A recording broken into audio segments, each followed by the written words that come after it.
Oi pessoal, tudo bom com vocês? Como eu tinha prometido, fiz uma breve revisão, um resuminho mesmo, para ajudar aí na prova do segundo bimestre, tá legal? Espero sinceramente que ajude aí vocês a tirarem boas notas. Bora lá! Bom, o primeiro tema que a gente vai abordar é o neocolonialismo ou imperialismo do século XIX, que foi realizado pelos países europeus no continente africano e também na Ásia, tá?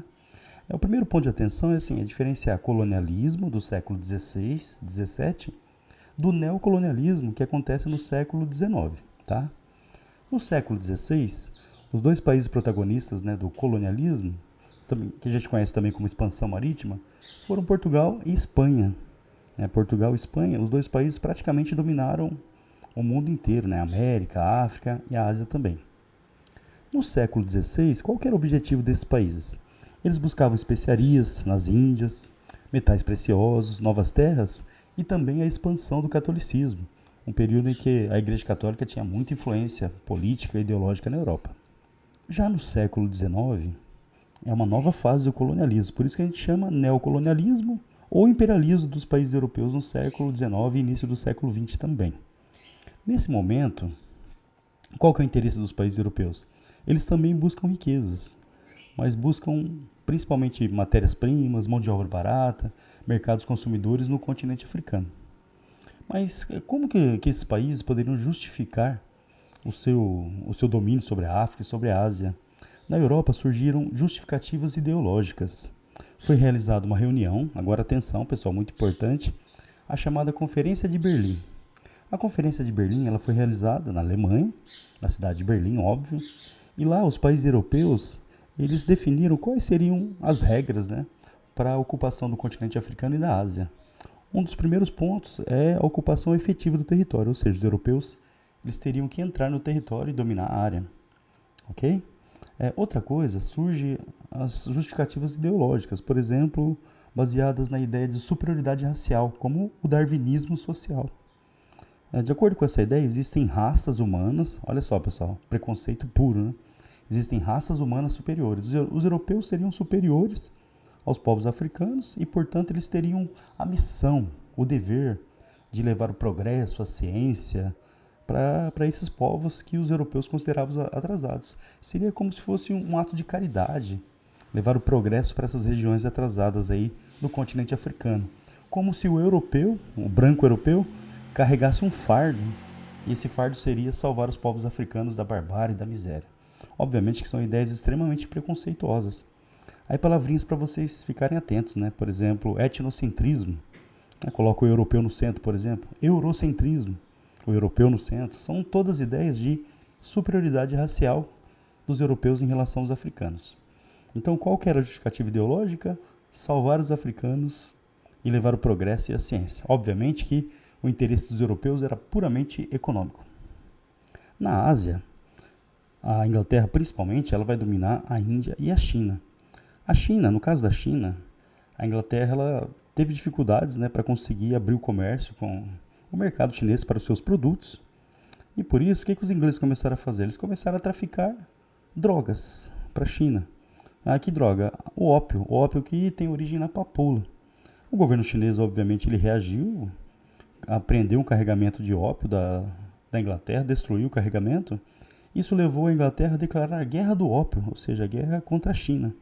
Nesse período, a Inglaterra era uma potência industrial, uma potência econômica, e a Inglaterra derrotou a China e impôs à China punições, em tratados que ficaram conhecidos como os Tratados Desiguais. Um dos itens desses tratados foi a abertura de 5 portos, o Tratado de Nanquim, a abertura de 5 portos chineses para as mercadorias inglesas, e a Inglaterra impondo seu imperialismo também na Ásia, assim como fez na África.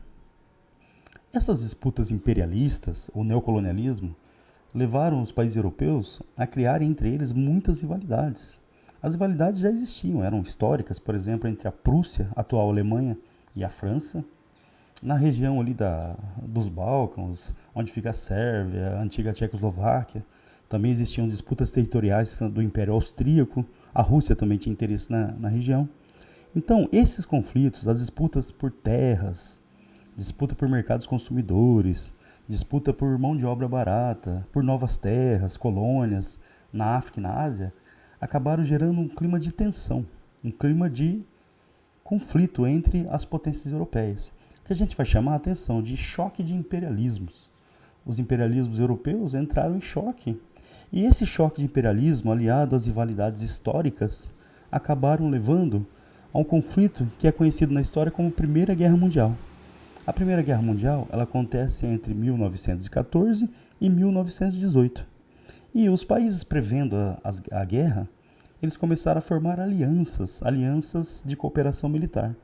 Por exemplo, a Alemanha, o Império Austro-Húngaro e a Itália formaram a Tríplice Aliança. A França, a Grã-Bretanha, o Reino Unido e a Rússia formaram a Tríplice Entente, ou seja, dois blocos rivais, né, cada um com sua aliança de cooperação militar, e essas alianças vão facilitar o quê? Justamente o início da guerra. Bastava um desses países que faziam parte das alianças entrar em conflito para atrair todos os outros. Ainda prevendo o conflito, né, parecia inevitável, inclusive um sentimento nacionalista, a Primeira Guerra seria a guerra para acabar com todas as guerras. Na realidade não deu muito certo. Prevendo o conflito, os países começaram uma corrida armamentista, que na Primeira Guerra Mundial é conhecida como paz armada. Paz armada. Parece estranho, né? Qual que era a ideia? O meu inimigo está armado, eu também vou produzir armas. E como tá todo mundo armado, ninguém ataca ninguém. E a guerra não acontece. Na realidade, a guerra aconteceu sim, e foi uma grande tragédia, ali por volta de mais de 20 milhões de mortos, tá? Bom, terminada a guerra, a Alemanha foi a grande derrotada. Ela teve as suas punições impostas pelo Tratado de Versalhes, que limitava o número de soldados. A Alemanha perdeu colônias, teve que pagar indenizações, não podia ter armamentos pesados. Então a grande punida da Primeira Guerra foi a Alemanha. E para evitar um novo conflito, os países europeus eles criaram uma entidade que seria anterior à ONU, a chamada Liga das Nações. Uma entidade justamente para evitar que novos conflitos acontecessem. Os Estados Unidos não entrou na Liga das Nações, né, então ela perdeu boa parte da sua importância e ela não teve sucesso, afinal aconteceu a Segunda Guerra Mundial. Bom, como eu disse agora há pouco, a Rússia ela participou da Primeira Guerra Mundial, né, então ela fez parte do conflito. Só que a Rússia ela enfrentava muitas dificuldades internas e durante a guerra ela vai passar por uma revolução. O primeiro país a passar por uma revolução socialista foi a Rússia. Então vamos às causas. Por que aconteceu? A Rússia era uma monarquia absolutista. O governante da Rússia era o czar Nicolau II, um rei absolutista, né, no século XIX, século XX. A Rússia ainda mantinha um sistema de trabalho feudal, a população miserável, passava fome, não tinha direitos, em grandes dificuldades. Então aqui a gente já tem motivação para a guerra, tá? Bom, no finalzinho do século XIX e início do século XX, a Rússia ela passa por um processo de industrialização. Ou seja, ela começa a industrializar e surge uma classe operária. Essa classe operária não tinha direitos trabalhistas, baixos salários, longas jornadas, ambientes insalubres, ou seja, como foi em todo o processo de revolução industrial em vários países. Então esses trabalhadores eles acabaram se organizando em partidos. Por exemplo, o Partido Operário Social Democrata Russo, que foi fundado por Vladimir Ulyanov, o Lenin. Esse partido, dentro dele, tinha duas correntes. Os bolcheviques, que eram a maioria, eles eram marxistas, e os mencheviques, que eram a minoria, eram socialistas utópicos. Os bolcheviques defendiam uma revolução socialista, os mencheviques defendiam a consolidação do capitalismo primeiro para depois fazer a revolução. Bom, a situação de insatisfação aumentou quando a Rússia ela entra numa guerra contra o Japão em 1905. A Rússia perde a guerra para o Japão e a população que já estava em dificuldades, a dificuldade aumenta, a fome aumentou no país. Uma parte da população foi protestar em frente ao palácio de inverno do czar Nicolau II, lá em São Petersburgo, e os soldados do czar, eles metralharam a população. Isso aconteceu num domingo. E esse episódio ficou conhecido como o Domingo Sangrento. Mais de 2.000 pessoas foram mortas nesse momento. Diante da insatisfação popular, o czar começou a acenar com medidas mais democráticas. Por exemplo, a criação da Duma, que seria o parlamento russo, e ele passava a ideia que iria conduzir a Rússia para uma monarquia constitucional, ou seja, acabando com o absolutismo e criando um governo mais democrático na Rússia. Obviamente, quando o czar ele retomou seus poderes, né, recuperou seu exército, ele suspendeu essas medidas, o Lenin teve que fugir do país. Bom, mas parece que o czar não aprendeu, tá? Em 1914, a Rússia entra na Primeira Guerra Mundial. Então a situação da população, que já era ruim, ela vai se agravar ainda mais. Ainda mais. E o czar foi acusado de ser o responsável por essa situação. Então a situação do czar ficou insustentável. Lá em 1917, em fevereiro, ele foi obrigado a abdicar ao trono. Quando ele abdicou o trono, os mencheviques assumiram o poder, em fevereiro de 1917. Essa fase é conhecida como Revolução Branca, quando os mencheviques assumiram o poder. Porém, os mencheviques no poder, as mudanças elas não foram significativas, não atendiam o que a população queria, principalmente o que os bolcheviques queriam.